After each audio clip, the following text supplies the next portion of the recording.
Hello guys, what's up? How are you guys all? So just give you some updates. I just had my another interview here in CCH, which is beside me, here in Woodside in Adelaide. I just came from my work, from my morning shift, which is a 7 to 3, but I extended until 4.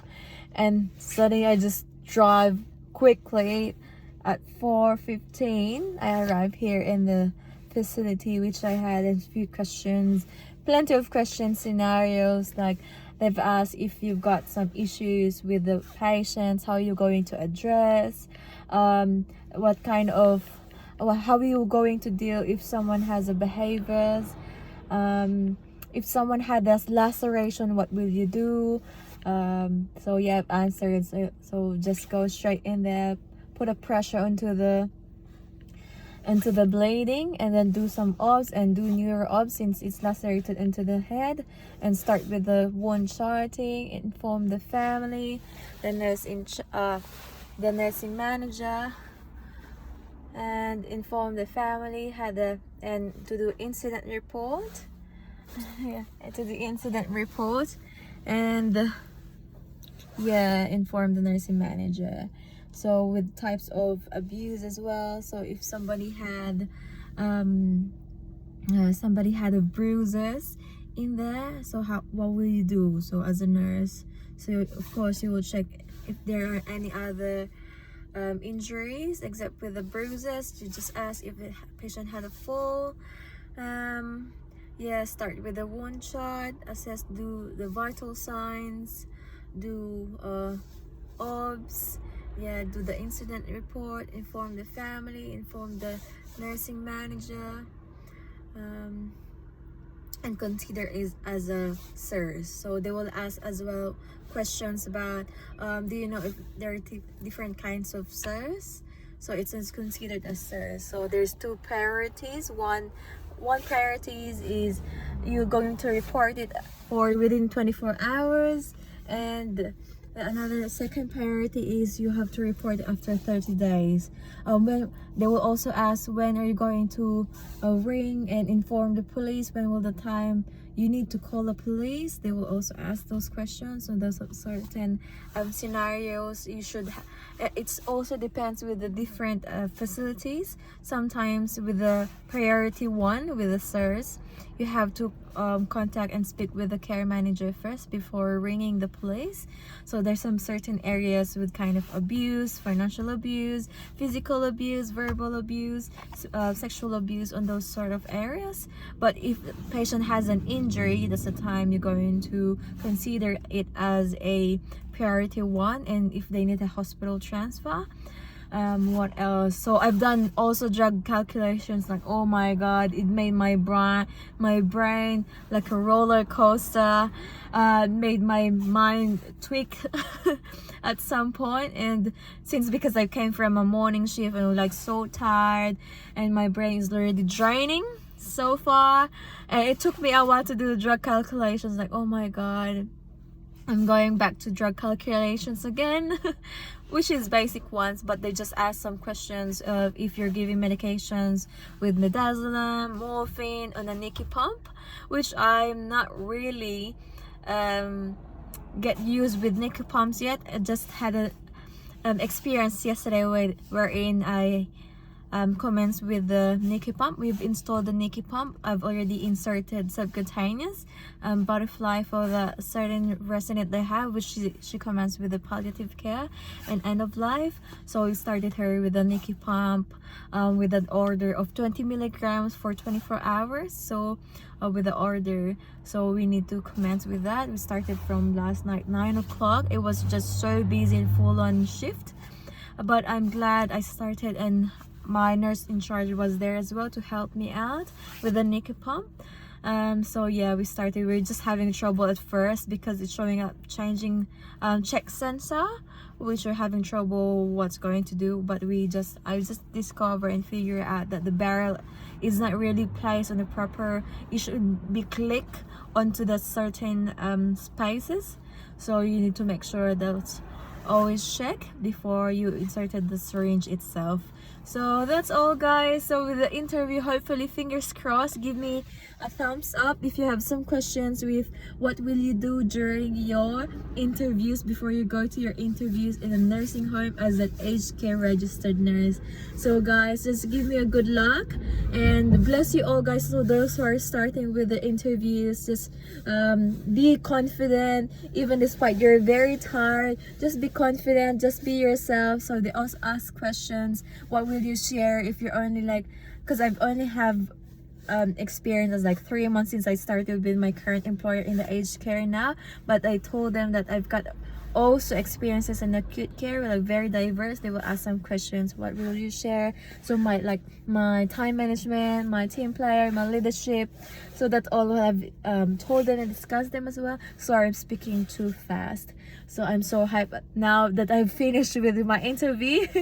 So yeah, they're very fine, they're very kind. I'm lucky, fingers crossed, I got the job, and they will give me sponsorship with the visa sponsorship. So I'll give you some tips, guys. So yeah, just read some drug calculations before you go and learn about the facility itself. How many beds do they have, how long have they been, and check with their vision and mission, their values, and also check if they do have like dementia unit, if they have high care and low care.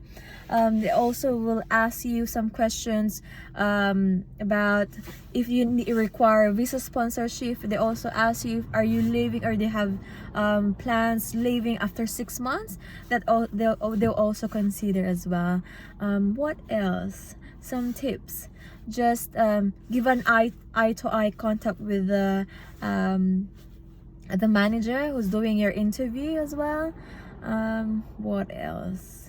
I think those are the main things. So just review your drug calculations, review as well your if somebody is like checking DDAs, how many persons should be checking, who are you checking, so how many persons are checking. There's 2 persons must be checking. How often do they check with the DDAs? Every shift. What else? I'm just giving you some hints now. So you've got plenty of questions that has been answered already, which based on my experience and also based on the learnings that I had. So I've tell them the experience that I have, that when did I graduated. So I told them I graduated in the Philippines about 2017, and I did my bridging program here for 3 months, which mostly in the hospital that I had my placements. That's why I'm chasing up with my experience in the aged care. I'm really newbie. I'm novice in the aged care, but I know I can definitely, I've got few experiences in the acute care as a cardiovascular technologist or vascular sonographer, doing the ultrasounds in the veins and arteries in the connected to the heart. Also, what else? So if you got some questions, guys, please give me a thumbs up. If you have some questions in inquiries, if you need some hints how to answer interviews, what you do in the interview, so yeah, just be confident, guys, and also pray as well. I was been praying before I went to the interview, so just to give a good luck. And yeah, so that's it, guys. So you can do it, guys. So be confident, just read some notes before you go to your interview, and that's all, guys. Good luck with your interviews, and God bless with your nursing journey. Adios. Kudos all those nurses in there. I hope you're all doing well and praying, giving you strength as always while fighting this COVID outbreak. I know it's been so tough working already as an aged care nurse for 3 months as a full-time, which is 76 hours. So they're really, so I've asked them, the facility, the new facility that I'm applying with, so I've asked them if they're really interested to sponsor me, and then yes, they say, and they're happy to sponsor me, which is really good, because during the when I applied last week, I think that's Thursday, I've sent off my resume, and after 2 minutes they just called me straight away, instantly. Are you happy to have an interview on Tuesday? Blah blah blah. I said like, yeah. Can I just do it after like 3 or 4, because I'm still working the morning shift from my previous work, my current work, a current employer. They said yes, they're happy to do that. But a while ago, last night, I've asked them if are they doing visa sponsorship, and then they've asked if is that what I required, and I said yes, if they're happy to do that, to sponsor me, which I've heard from them this morning. They said yeah, they're happy to sponsor me as they can. They were going to follow that up. So yeah, I'm happy with that. So during the interview a while ago, they've mentioned that they're going to ask if I'm willing to start with my full-time employment once, if they are willing, if they are going to process my visa sponsorship, if I'm going to transfer in this facility and leave the current employer. And I said yes, I'm going to do full-time work with them, if they're going to happy to start with my visa sponsorship, because I'm having a trouble right now, a concern, because the current employer that I'm having right now, they said, okay, during my first interviews with the agency that put me through with this employer that I have, they said, oh, we're going to sponsor you with the 186 ENS visa, to be specific, guys. So that's visa will lead you to permanent residency. If they will apply it after 6 months, you're going to have your permanent residency. It's different with the 482. 482, it's a skilled visa, but you need to work with them for 2 to 4 years, if I'm not mistaken. You need to stay with them for 2 to 4 years without any changing with any employers. Then after that, you can apply for permanent residency, which is different with this 186 straight away, guys. Straight away. That's a good news.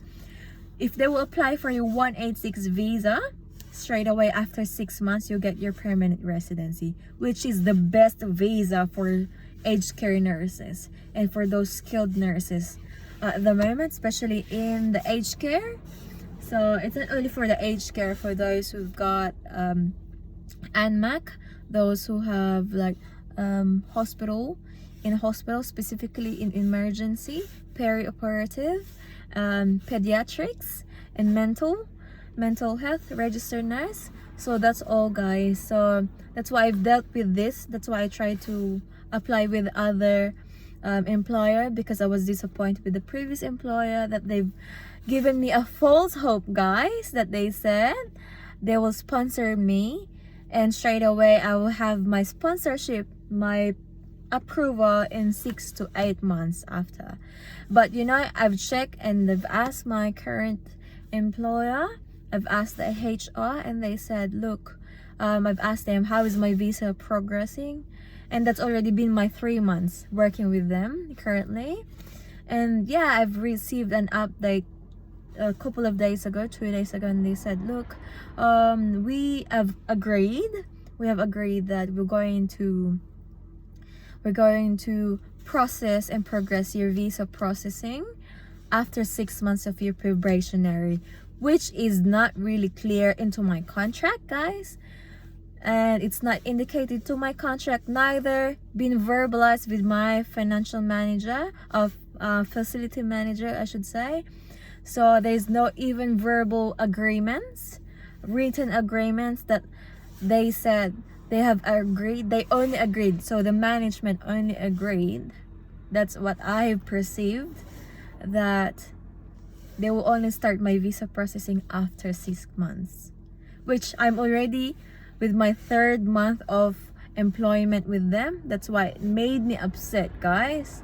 I was expecting already by November or December or January, I've be already receiving my permanent residency, which, guys, that's a problem.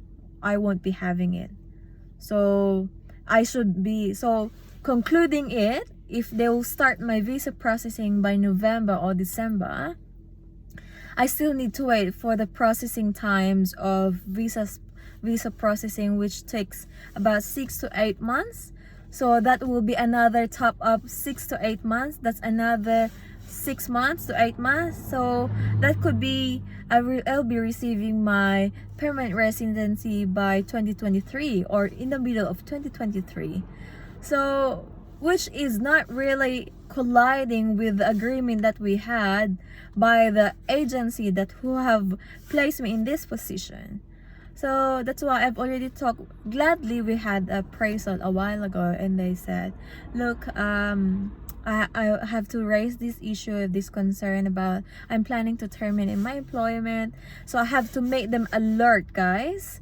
I've told them. Lucky the national manager was there to address my issue, and I told her like, "Look, yeah, they've given me a false hope. I felt like betrayed, guys, giving me a false hope that I'm going to have my visa sponsorship in the next 6 to 8 months." So guys, that's what the problem is. So I told them, if this hasn't been solved yet, I will be going to terminate my employment. And then she said, "Oh, I hope that won't happen." So guys, you should be, if that happens with you guys, don't say stay silent. Don't stay silent, because that's not been agreed with. If somebody told you and you've started and they even didn't give my relocation package, which adds up on top of this issue with this management, with this employer that I have. That's why, guys, I'm planning already to apply with this new a facility that I had my interview with. So fingers crossed, guys, that won't happen with you. If it happens with you guys, come on, please, straight away talk to the national manager or your facility manager. But I haven't talked with my facility manager yet because we had some issues before. So yeah, so just go straight away with the boss, with the state manager, and address with them, with the HR, to deal with your visa sponsorship. Because otherwise, if you let it through like that, no, they won't solve your problem. So yeah, you'll be locked in for 1 year, for at least, you know, with this one, with that 186, you have the guarantee. If they have processed straight away, guys, so one snap like that, you'll be having your visa sponsorship in the next 6 to 8 months.